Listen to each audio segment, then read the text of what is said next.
hello everybody at the home watching Assembly TV and here in Helsinki Hartwall Arena. And again we're watching demos in Old School Demo Show. And this time we're watching demos from platforms MSX, Spectrum and Atari.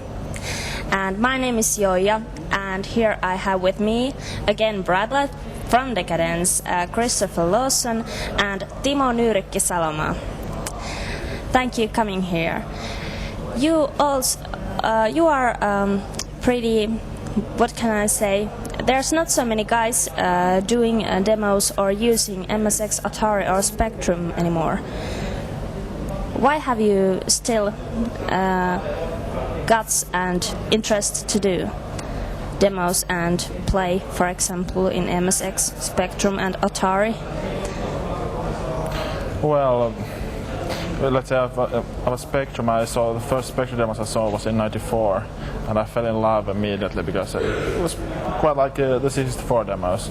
They were very well coded and they had their own atmosphere. And of course I also watch Atari and MSX demos because it's fun to watch demos on lesser known platforms, and it's a lot easier to keep track of the demos, especially the new ones, than on PC, because on PC there's maybe a few hundred new demos per year, and there's only a few on the Spectrum, MSX or Atari, but then again most new demos are then quite a lot better than most PC demos. I don't mean that PC demos are bad, but the overall quality maybe of the releases on Spectrum especially are very good. Christopher? Yes, I have to agree actually. I mean, I've had a Spectrum, for ages. I mean, I was born with a Spectrum practically, but I didn't actually see many demos until just a short while ago, a year ago or so. And I mean, they're beautiful demos. So I was very surprised to see that that they were so nice. Partly because of the technical limitations of the machine, the color scheme is kind of sort of bizarre. As for the Atari, well, you mentioned playing games in the Atari, and it's just a fact of life that some of the best games ever made are for the Atari and for the Amiga. I mean, they're just wonderful. They're so easy to play. I mean, you learn it in 2 seconds, and they're just wonderful games.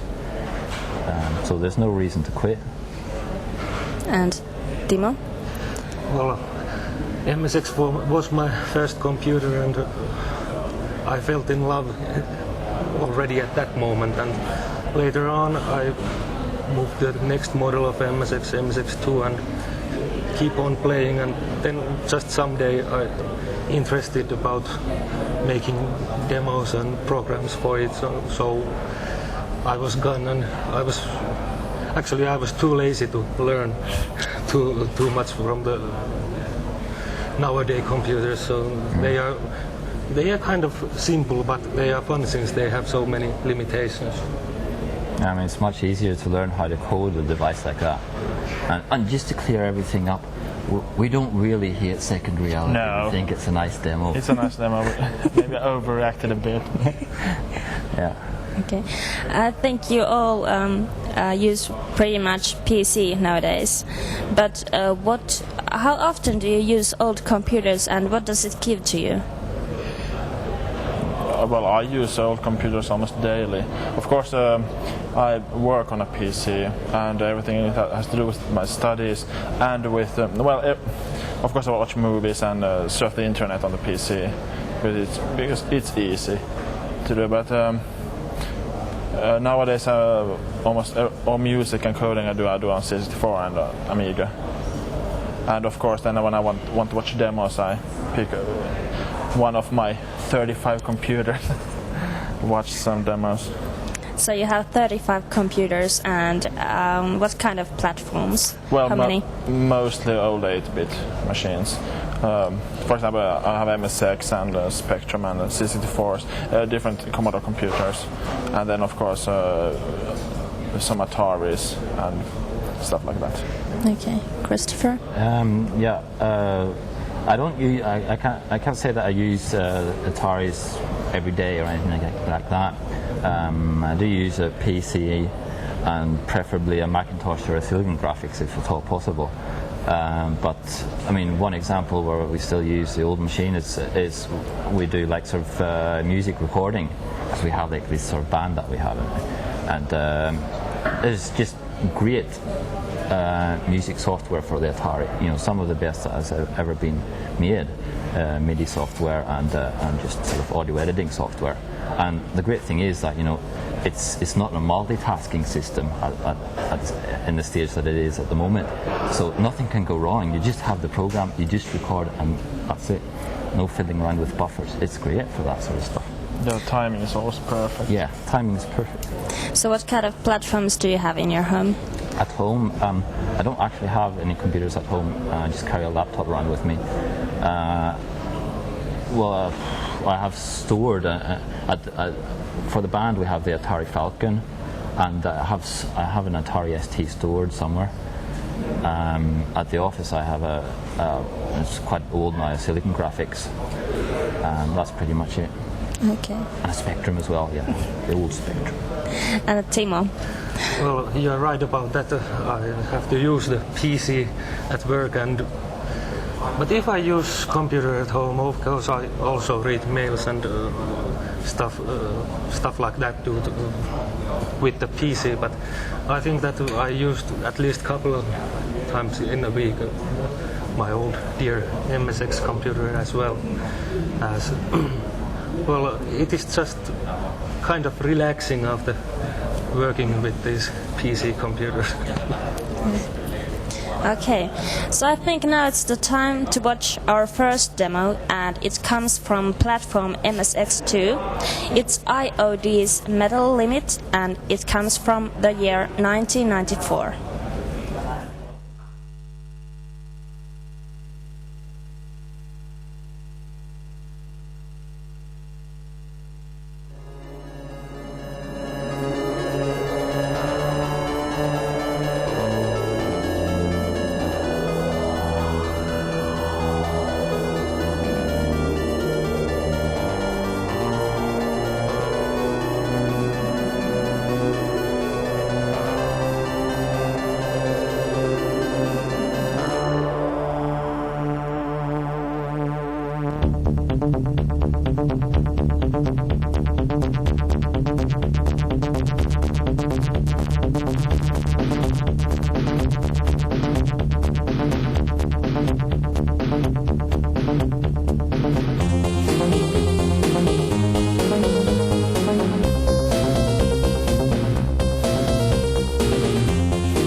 And this was Metal Limit. So, what about this demo? Well, I haven't seen that one before, and as I don't know that much about the MSX2 platform, I can't comment it. But it looked very nice. As I said to Christopher here, it looked quite like old Atari ST demos, and being from an 8-bit computer, it says quite a lot, I think. Yeah, I mean, I'd very much like to hear about the platform, because I mean it's very difficult to comment on the demo now without knowing anything. I mean, I assume there's something that's helping along with the wobbles and stuff like that, and the twirls and everything. I mean, you're the guy to explain everything, so I'd very much like to hear your comments on the demo. Yeah, well, actually, almost all MSX2 demos look pretty much like these famous 16-bit computer demos like Atari and also Amiga, since it has pretty advanced VDP compared to C64 or MSX1. It had all these line interrupts and you can adjust the screen at the correct point of the frame and so on. And I understood it has a screen mode of 256 colors too. Yeah, that's correct. There is one screen mode with fixed palette of 256. And then was the 16 color with 512 color palette. That's right. Just like Atari ST. Yeah, well, that would explain a lot of the effects in the demo. Yeah, that's right. For example, there was this one effect with nice background and then these pumping things. I don't know what they were meant to be, but it was pretty funny effect, since the background was drawn so that it was in synwave, the background itself, and the VDP just fixed it so that it looks like it is just. Yeah, I mean, can you expand on can you expand lines like that, or I mean, how does it work? The VDP, can you do stuff like that?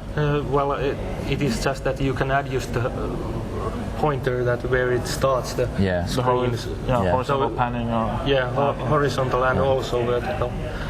15 dots each for up and down and left and right. Okay. Well, people don't have so many MSX platforms than Commodore 64. It's like Commodore 64 is superior at the time, but like in Old School Demo Compose, MSX has done pretty well. Do you know why? Well, I mean, the first time it was ever a part of an assembly demo compo was last year. I mean, we haven't seen an MSX before, so it's difficult to say how it would have done before. And the demo last year was sort of pretty nice visually and stuff like that, so it's not really much wonder that it won. Yeah, and then there's also the fact that I think MSX and other computers and the C64 do quite well in the competition, because everybody knows what a C64 is. I know everybody thinks they know what it's capable of, but nobody knows anything about MSX or VIC-20 or anything. So of course they vote because they don't understand the computer. They think, well, if the coder says it's good, it must be good. Yeah. And because they have seen demos with animations on C64, I think that everything is possible on the C64. They don't know that they don't know anything about the actual code or what's behind every effect. Okay. And this MSX2 thing is that you probably haven't seen any MSX2 demos before, as it has not been sold here in Finland, at least as home computer. It was used quite many big companies for doing graphical stuff, video editing, thing like that, and it was too expensive for typical users. Yeah, wasn't the MSX2 and the newer models, they were mostly sold in Japan, I understood, and in Southern Europe. Well, yeah, in Netherlands there was quite many MSX2 users, but not so much in other countries in Europe. Okay. So I think now it's the time to watch the second MSX demo that we have here. It comes from Lievestuore and it's called Avakus. And Avakus was an alternative party winner in year 1998.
Cheerful, happy hardcore music from Lievestuore's Avakus demo.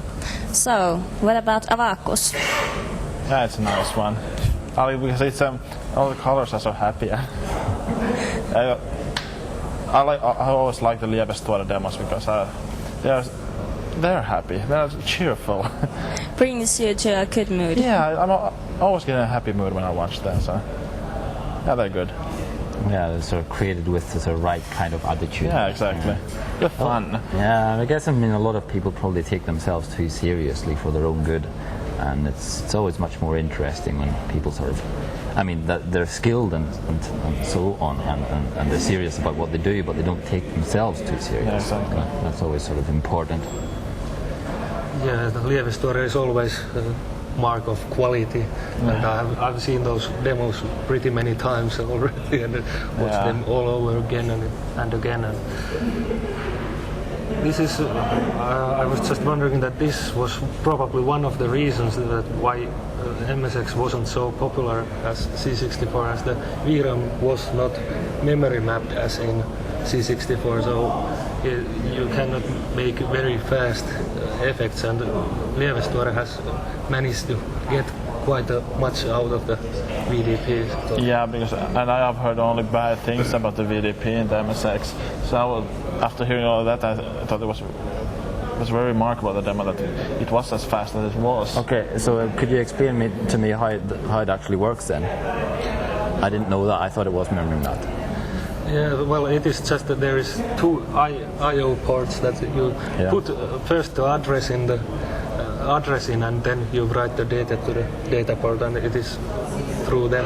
Yeah. So you have to do quite a lot of I/O, and that's not a very efficient way. And this same problem also is in MSX2 and 2 Plus, and also in tier MSX Turbo computers, so it is always the bottleneck. Okay. Well, I think we're going next to the next demo, which is last year's Assembly Old School demo winner, and it really was the first time that MSX showed us in Assembly what MSX can do, and it is Bandwagon's Riot. How can this be pronounced? But anyway, it's a good demo from last year, and we're gonna watch it. What do you remember from this demo last year? Well, I've seen it sort of so many times that it's sort of hard to picture it in the context of assembly. I just remember, Antti Silvast working on the demo, and sort of it was a big thing for him, because it was the first time that these platforms were allowed in assembly, and for him, it was great to see him sort of excited about the demo and really working at it, and he wanted to show people here that that you can do demos in the MSX as well, and I'm sure a lot of the people, the majority here, have never even seen an MSX demo. Okay, well, let's watch Riot now, and comments later on.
I remember from last year that when we were watching Old School Demo Compo, many people were saying already that this demo is going to win.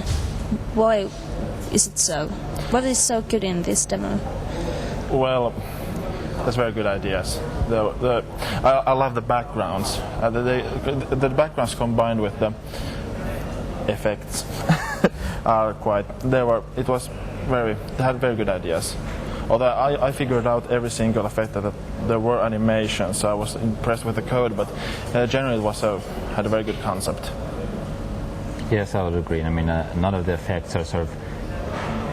I don't think you could call them particularly spectacular, or at least as I know how all of them were made. But I think, I mean, this is a rarity in that it's an 8-bit demo which actually has a concept to it and actually has like a color scheme which is sort of interesting, you know, red and sort of black and sort of strong contrast.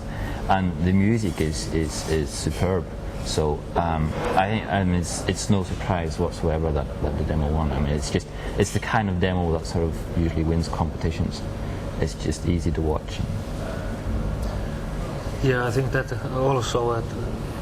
Well, I heard already before that was shown that now we have here a demo that has concept that it is designed. So all others has been more like hey, I have nice effect and let's put it here and then next one, and quite a typical but old demo. But now it had some visions from nowadays demos. It wasn't that old looking one.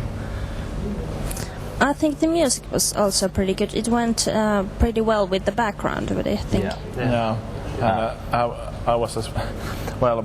Some of Bandwagon's older demos had, let's say, quite well, not bad, but not that good music. They was pretty average, but this had really good music.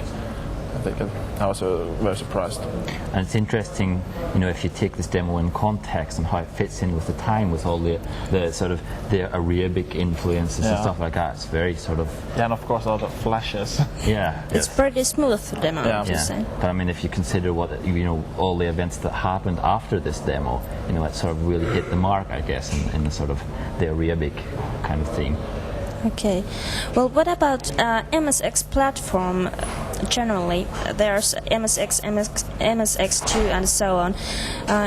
What kind of difference are there between these platforms? Well, Timo, I think, knows most. I can answer that one. Well, MSX and MSX2, there is not so much difference. The VDPS has changed, but that was also, back the time it came out, it was kind of disappointment. Everyone had been expecting that there has been more changes, like having a faster CPU or so, but that wasn't unfortunately true, and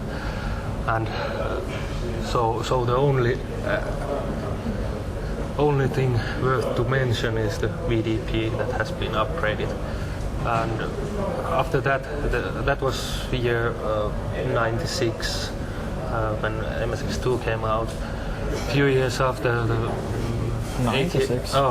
86. Yeah. And a few years after that, 88, there came this MSX2 Plus, and almost same thing done. The VDP had been upgraded again, and just more colors and things. But I think that's one reason why it died.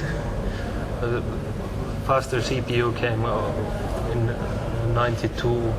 And that was awfully too late, as 16-bit computers have been running long time. So 8-bit computers was not wanted anymore. That's why it was sold only in Japan. Okay.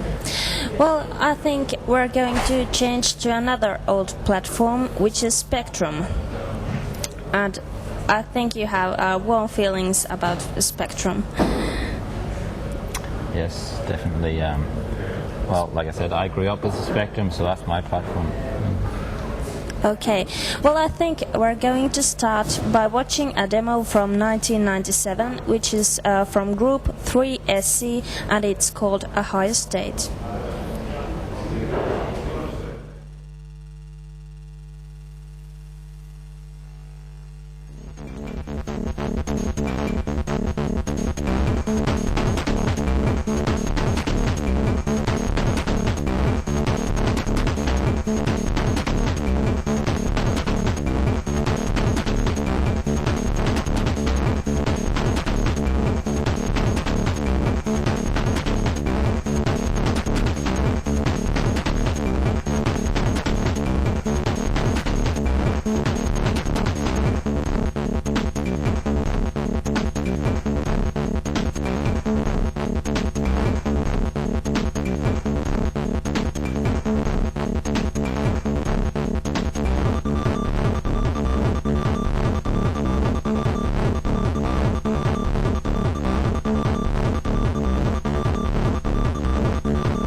And this was higher state, and it was made with a platform Spectrum 48.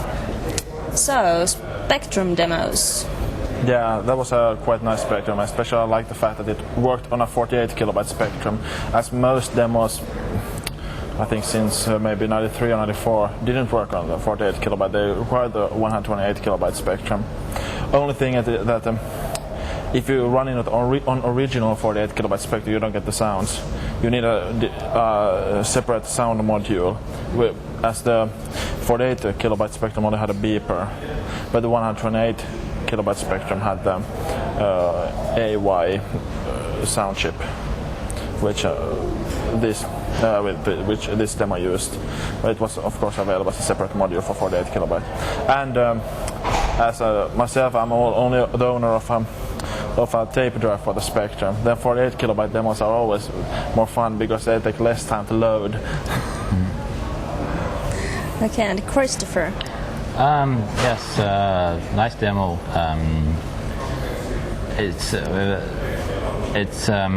I mean, it's important to say that in Spectrum you have like 8x8 color blocks. So that probably explains why some of the effects looked like they did. And it's also interesting to look at these demos and try to work out how they've sort of calculated the border, because a lot of the time you can't actually see that they are made out of 8x8 color blocks, and they still look very nice. But a good demo. Yeah, and about the color blocks, the 8x8 means the Spectrum, just like the 64, has a different memory for the bitmap and the colors. So on Spectrum the resolution is 256 times 192 pixels, and on every 8x8 color block you can only have 2 different colors for 8x8 pixel area, and that area can only the 2 colors can be chosen from 8 different colors, which isn't much. So some of the effects do look really nice. They have found good ways to combine the colors to get new shades and so on. So what about Timo? What do you say about Spectrum demos? What can I say more? There was quite a bunch. Well, it was great demo, and it was synced with the music, and everything was as it should be.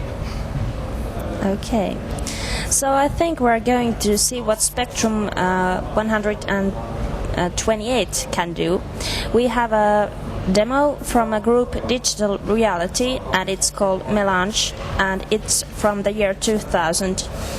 Well, Spectrum demos, do you remember this demo from Digital Reality? Have you seen it before? Yeah, I've seen it in 2000, but I haven't got any memories from the demo. I can't recall it right now.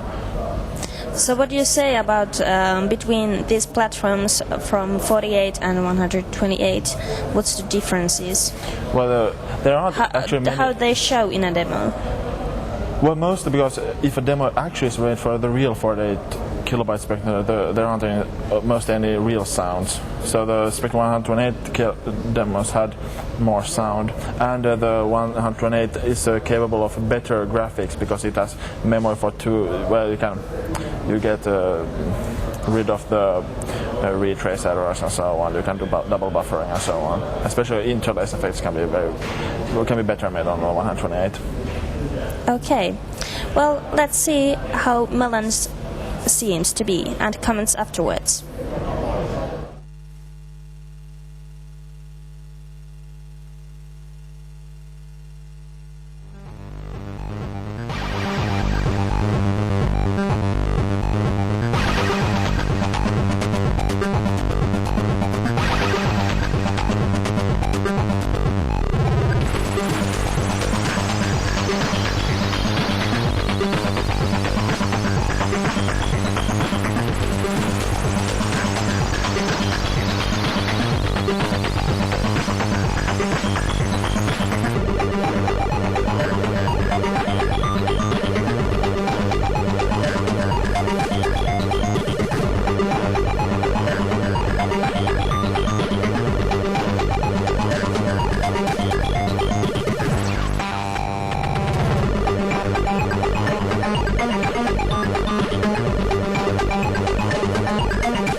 And this was from Digital Reality.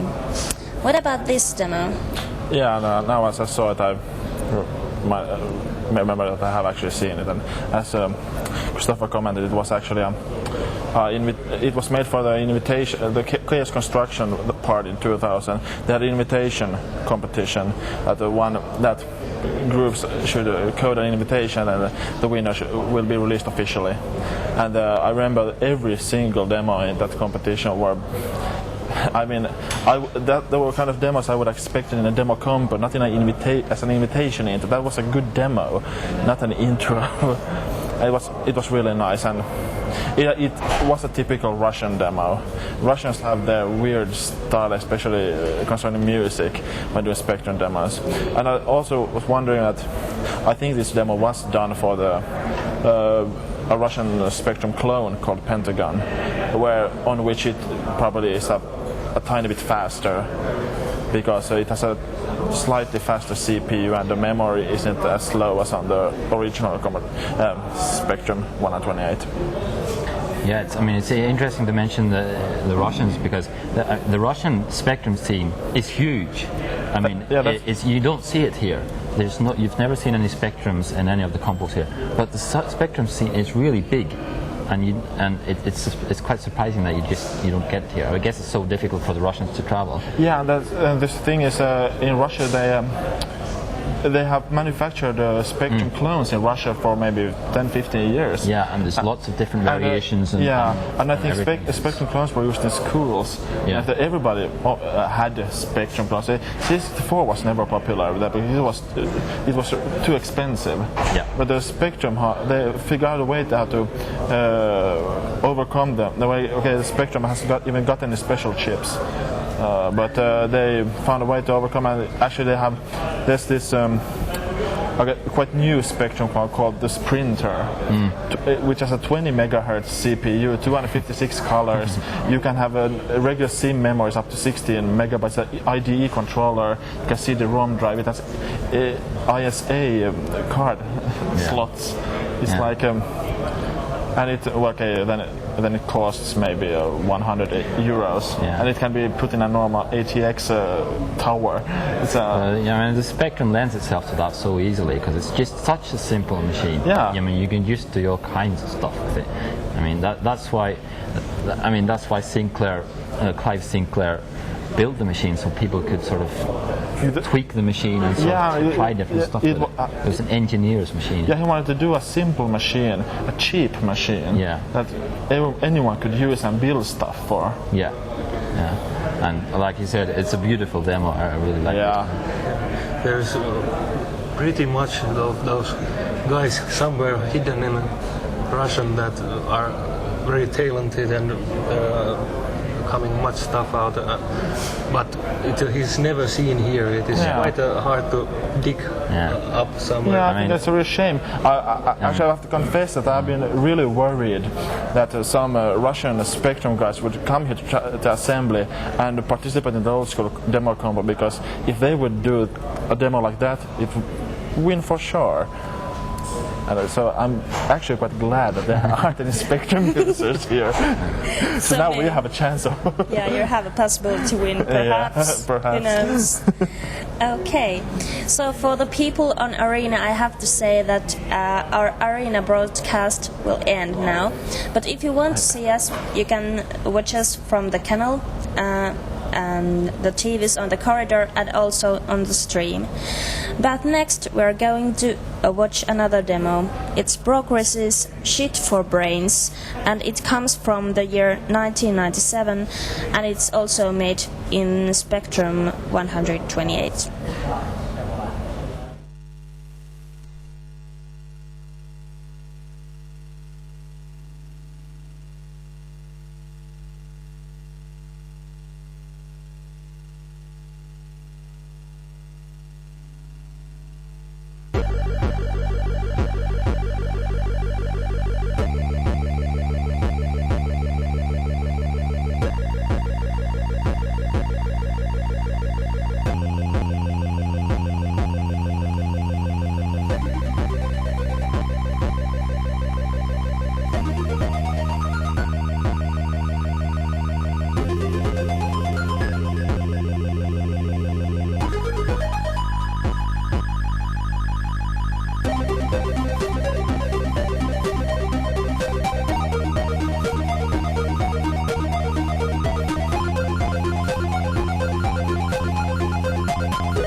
And this was Shit for Brains, a good name for a demo. Well, you said that there was a pretty good effects. Yeah, there were some good effects, but I think the overall design wasn't as good as the previous demo. And also I think that this demo was also designed for the Pentagon Spectrum clone, because there was some multicolor effects that required the raster sync to be right, and it seemed wrong, so or out of sync, I think. So I suspect that it was for the Pentagon and not for the original Spectrum 128. But it was nice, maybe a bit too long. Yeah, I agree on the too long bit. Several sort of good effects, not the sort of good all-rounder or all-round beauty that the previous one was. Graphics weren't so nice and so on.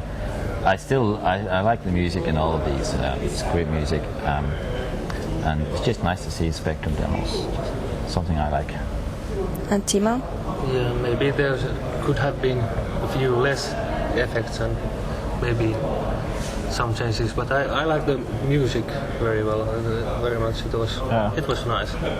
Okay. It's still typical like a Russian style music. With all those Russian demos have the same kind of music, I think. But I happen to like that kind of stuff. Yeah, I have nothing. I have nothing against it, but you can always recognize a demo from the music. Yeah. So it's cool. But I mean, the style is a bit darker. It's not maybe as bright as what it would be for these other demos. And I think also that the Spectrum demos tend to be somewhat psychedelic, which is it sort of appeals to me. And many Spectrum demos have maybe even this aggressive feeling to them. Yeah. They're more in your face. C64 demos tend to be like relaxed and to them. Yeah. But like one effect lasts for 10 minutes. Yeah. That's Okay. the problem of old demos. Yeah.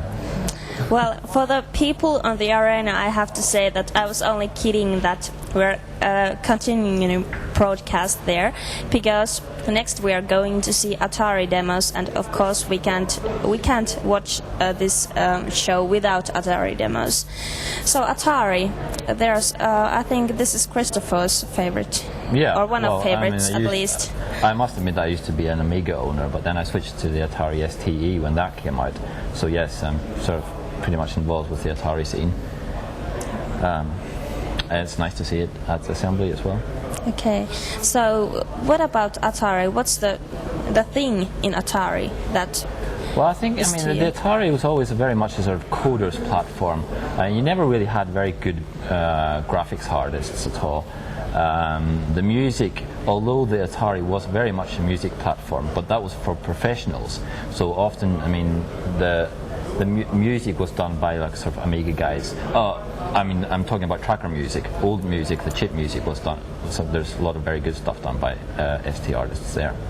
The thing for especially with the original ST, is that it's a very simple machine. It's very easy to learn. It did get a bit more complex along the way, of course. And the original ST had this very crappy sound chip. Yeah. I mean, it's so funny watching old Atari demos because the graphics are very much like Amiga, but the sound is worse than C64. Yeah. It's like there's a real big contrast. But I like the old Atari ST demos still. I mean, the sound chip really it's worse than the C64 sound chip, and that's sort of quite funny for a 16-bit. Yeah. Although the ST then had the digital chip, but of course. Okay, well, I think we're going to watch now our first Atari demo. It comes from year 1993, and it's from a group called Aggression, and it's called A Brain Damage.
This was Aggression's Brain Damage, so you would say this is also a pretty good demo.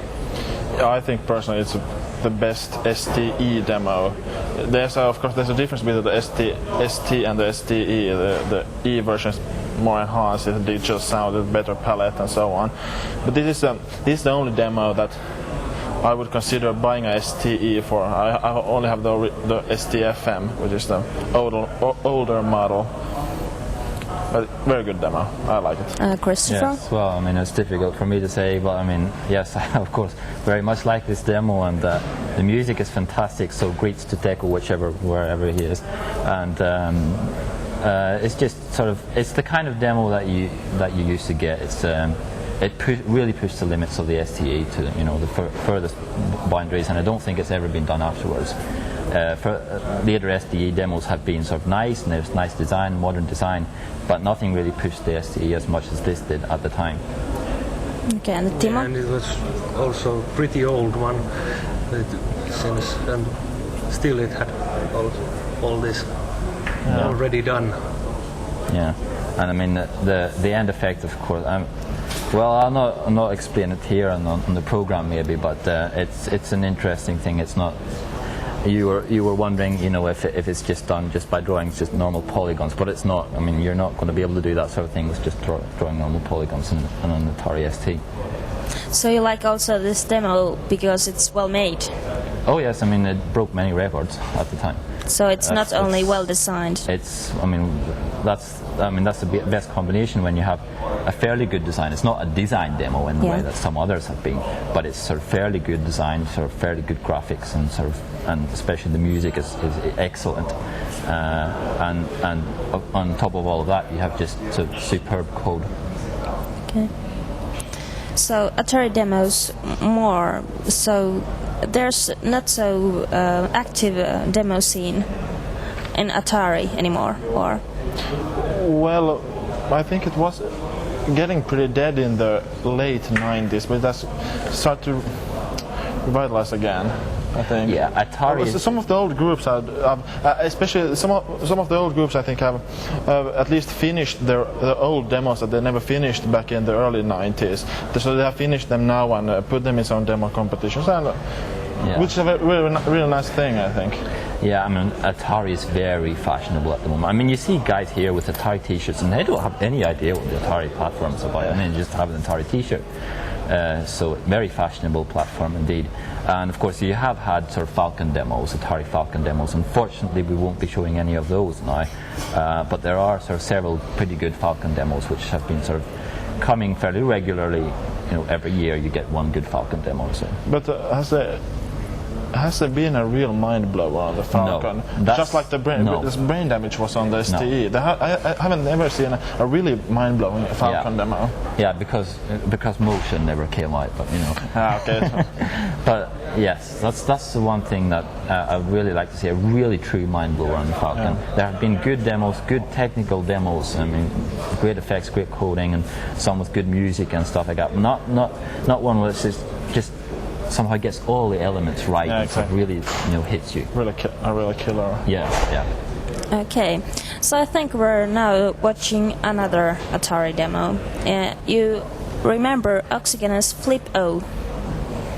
Yeah, I'd like to just say that this is the previous demo was an STE demo. Yeah. So like we said, it can use samples and it has DigiSound and a lot of other stuff. It has Splitter and whatnot.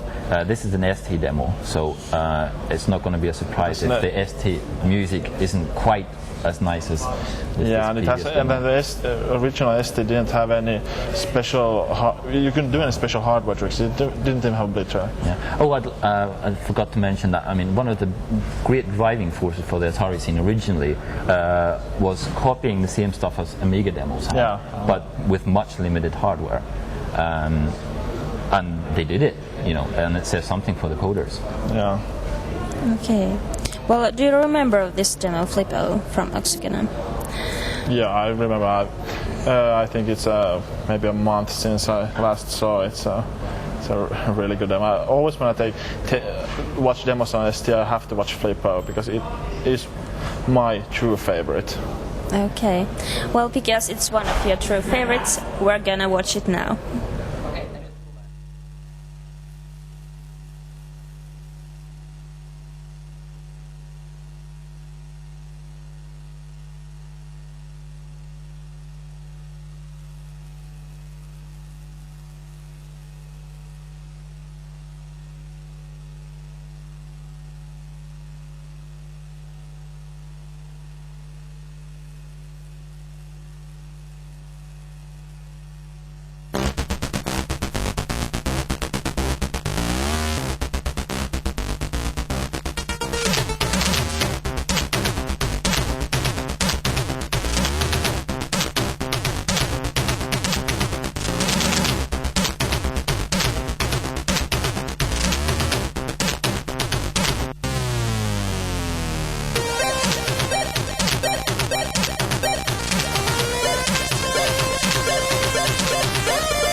Well, I think we could talk all night from these demos, but now one could comment from each of you. Timo. Well, the music was great. Just it is good to hear that they are kicking from the 16-bit machine out of that with the same sound chip that it was in 8 bits. But it is not very often that hear this good music from that chip. Okay, Christopher. The music was a bit too cheerful for my taste, but a classic example of where a lot of effects have been copied from the Amiga, but again, the platform is certainly more difficult than the Amiga. Nice demo. And Bright Light? Yeah, so as I always said, it's my favorite, so the best Atari demo ever. Okay, so at the end, you still believe in old platforms? Yeah. Well, I mean, Definitely. yes. Old machines have more. There's better feeling in those. You can't sell an old machine without letting a tear.